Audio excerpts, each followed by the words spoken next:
Il y a 350 millions d'années, bien avant l'ère des dinosaures, la planète Terre était un endroit très différent. D'immenses marécages tropicaux débordaient de fougères gigantesques, une humidité intense et un haut niveau d'oxygène dans l'air créaient des conditions idéales pour l'épanouissement de la vie, bien que ce ne soit pas celle que nous connaissons aujourd'hui. La période carbonifère était une époque étrange, presque d'un autre monde, dominée par des insectes géants. Les forêts tropicales marécageuses absorbaient le dioxyde de carbone par la photosynthèse et libéraient d'énormes quantités d'oxygène dans l'atmosphère. Cela a porté le taux d'oxygène à 35%, plus d'une fois et demie le niveau sécurisé pour les humains. Des niveaux d'oxygène si élevés sont devenus une puissante source d'énergie pour les organismes vivant dans ce monde primitif et sauvage. C'était le moment parfait pour les premiers vertébrés, qui commençaient à évoluer bien qu'ils ne soient pas encore totalement adaptés à la vie terrestre, ainsi que pour divers invertébrés qui atteignaient des tailles étonnantes. C'était une époque de mille pattes agressifs aussi longs qu'une voiture, de libellules géantes parcourant les cieux rappelant des faucons modernes, et d'araignées et de scorpions de la taille d'un boule terrier dominant les jungles marécageuses. Le Carbonifère était une époque où les insectes géants régnaient sur la planète, transformant celle-ci en un véritable cauchemar pour quiconque osait s'aventurer dans ces jungles.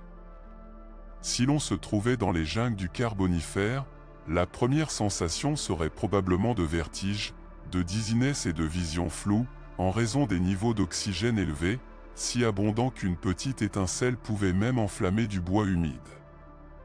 En regardant vers le bas, il serait normal de voir les pieds s'enfoncer légèrement dans le marais, un trait typique de l'environnement humide et marécageux de l'époque. Mais le véritable spectacle se déroulait au-dessus de nos têtes. En levant les yeux, on pouvait voir des créatures ressemblant à des oiseaux voler au-dessus de soi, avec des ailes produisant un fort bourdonnement et une vibration notable dans l'air. C'étaient de gigantesques papillons préhistoriques connus sous le nom de Paléodictyoptera. L'envergure d'un spécimen moyen était d'environ 40 cm, et les plus grands pouvaient atteindre jusqu'à 56 cm, presque 10 fois plus grands que les insectes volants actuels. Le nom de ces créatures, qui signifie ancienne et l'enchevêtrée, faisait référence au motif délicat de leurs ailes, qui ressemblaient à un fin réseau. En plus de leurs deux paires standards d'ailes avec des motifs vibrants, elles possédaient aussi de petites projections près de la tête qui auraient pu fonctionner comme stabilisateurs pendant le vol. Sur la tête, elles avaient une proboscis, utilisée pour absorber les liquides des plantes, l'une des premières adaptations connues à ce type d'alimentation. Malgré leur énorme taille, elles étaient des herbivores inoffensifs intéressés uniquement par les jus nutritifs des plantes. On ne pouvait pas en dire autant d'un prédateur terrestre du Carbonifère qui représentait une menace mortelle pour tout sur son passage. Il s'agissait du plus grand scorpion de l'histoire de la planète, connu sous le nom de Pulmonoscorpius kirktonensis, qui pouvait atteindre jusqu'à 71 cm de long. Pour comparer, le scorpion empereur actuel mesure à peine 20 cm. Ce scorpion monstrueux avait un corps massif recouvert d'un exosquelette chitineux qui le protégeait efficacement d'autres prédateurs.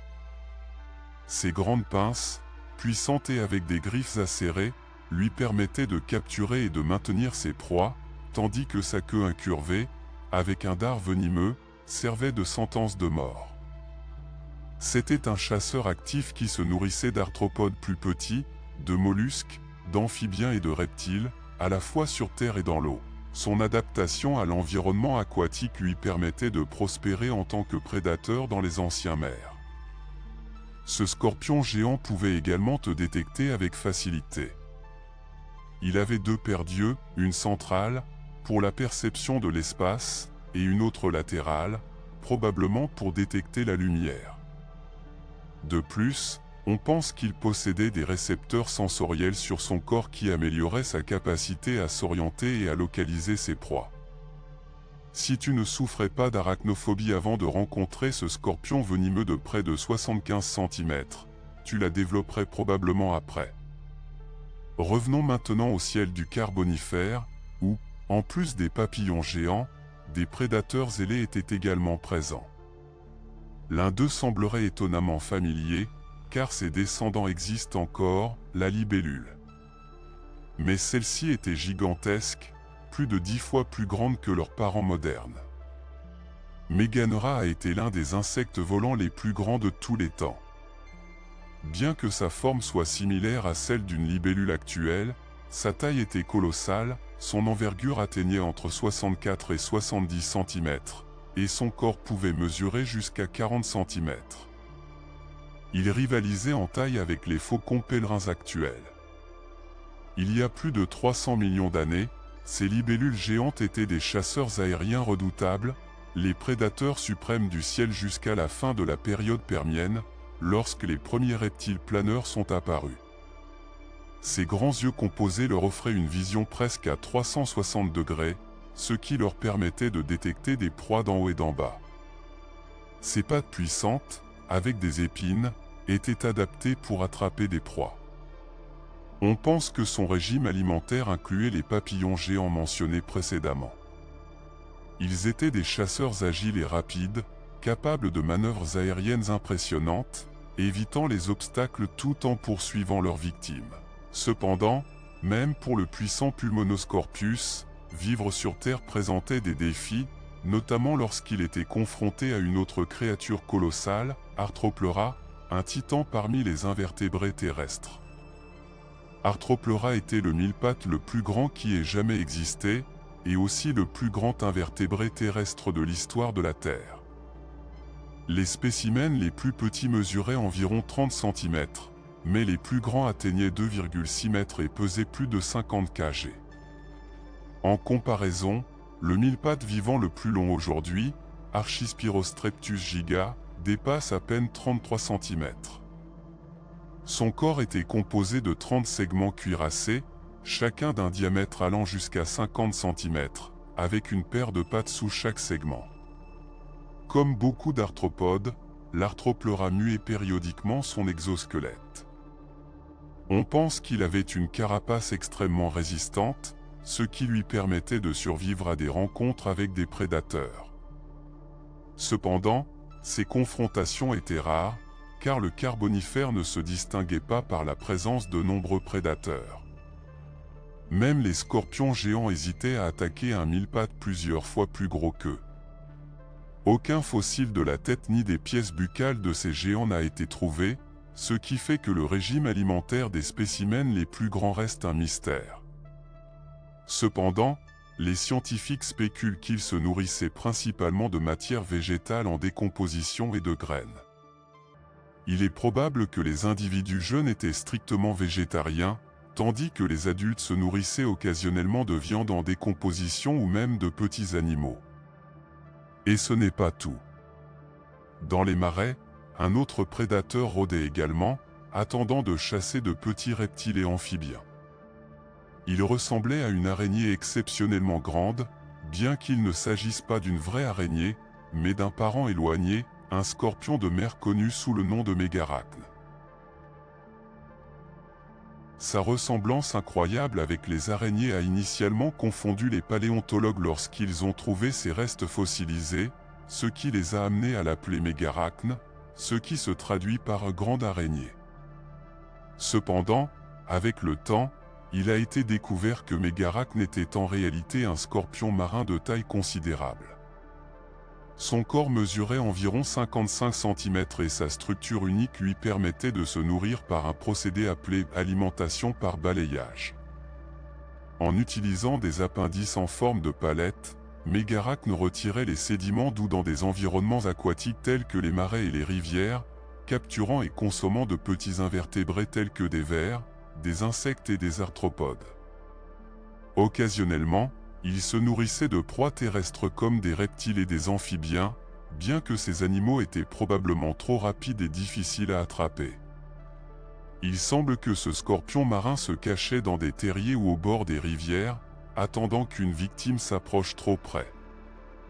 D'un autre côté, son ancêtre Pterigotus, un scorpion marin géant qui a vécu il y a plus de 400 millions d'années, était un chasseur beaucoup plus dynamique et de plus grande taille. Pterigotus pouvait mesurer jusqu'à 1,6 m, comparable à la taille d'un être humain. Et si cela semble déjà grand, il existe un genre encore plus imposant, Jaekelopterus, dont le nom signifie belle de jaquelle. Les plus grands spécimens de Jaekelopterus pouvaient atteindre entre 2,3 et 2,5 mètres, étant considérés comme les arthropodes les plus grands jamais découverts. Leurs principaux outils pour chasser et se défendre étaient leurs énormes pinces, mesurant environ 45 cm de long et assez fortes pour écraser leur proie avec facilité. Malgré une longueur similaire à celle d'une voiture, leur poids ne dépassait pas les 100 kg en raison de la structure simple de leur corps. Cependant, toutes les créatures du Carbonifère n'étaient pas géantes. Au milieu de la jungle humide, où des libellules colossales volaient au-dessus de marais remplis de scorpions géants, il existait aussi des créatures minuscules, presque invisibles à l'œil humain.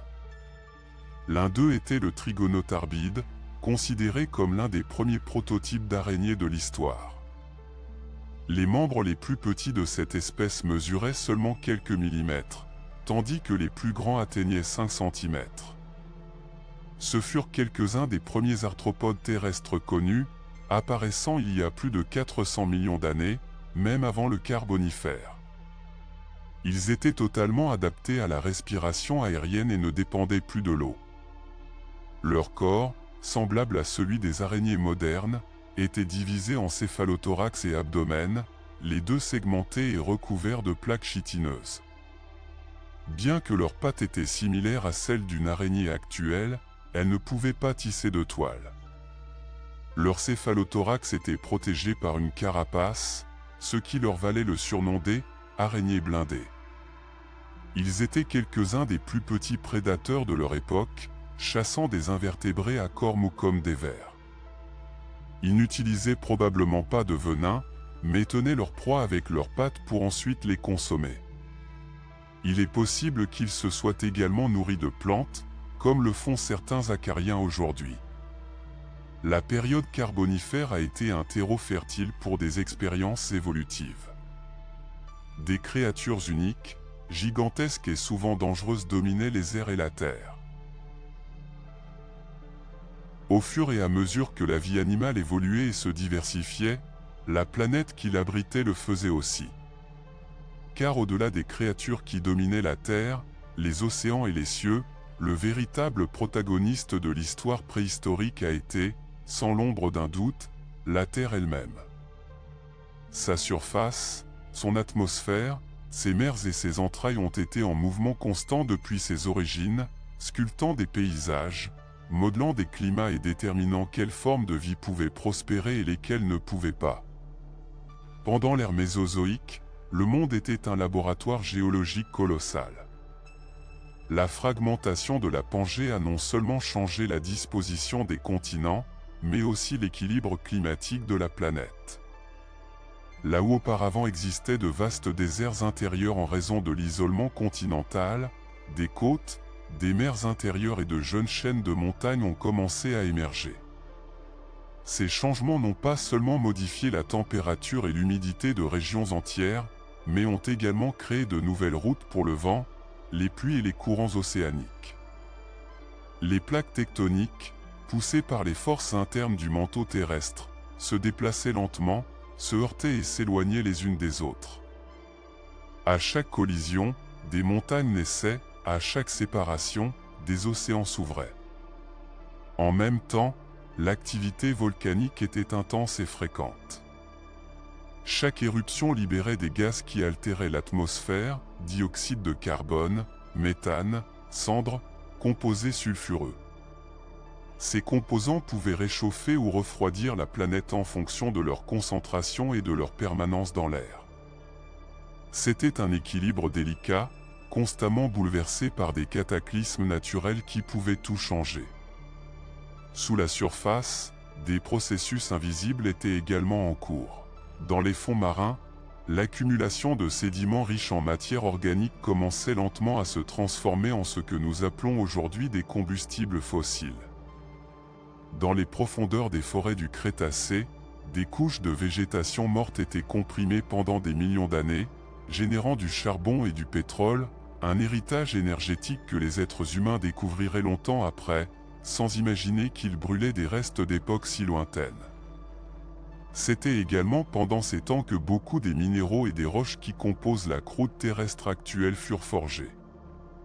Les processus d'érosion, de transport et de dépôt, alimentés par les pluies, les rivières et les vents, aidèrent à former d'immenses couches sédimentaires qui, par la suite, révéleraient, comme des livres ouverts, les secrets du passé géologique de la planète. En haut, l'atmosphère subissait également ses propres transformations. Les concentrations d'oxygène et de dioxyde de carbone fluctuèrent, influencées par la végétation, la photosynthèse et les événements volcaniques. Ces variations affectaient non seulement la température globale, mais aussi la possibilité pour certaines formes de vie de se développer dans différents environnements. La même composition de l'air était différente de l'actuelle, par période, les niveaux d'oxygène étaient si élevés que les incendies de forêt étaient plus intenses et que les éclairs étaient plus fréquents, enflammant de vastes régions de jungle et libérant encore plus de carbone dans l'atmosphère. Le paysage terrestre était également en transformation constante. De grands deltas, des plaines alluviales et des systèmes de rivières entrelacées façonnaient la surface avec la même force que les glaciers des époques ultérieures. Les pluies, combinées à des sols riches en nutriments, ont permis l'expansion d'immenses couvertures végétales, forêts de fougères arborescentes, cycades et conifères tissant des réseaux écologiques complexes, même avant l'apparition des premières fleurs. Chaque centimètre de la planète était vivant d'une manière différente de ce que nous entendons par vie, dans les processus géologiques, dans les courants marins, dans les cycles de l'eau, dans la formation des montagnes et la lente montée des îles volcaniques.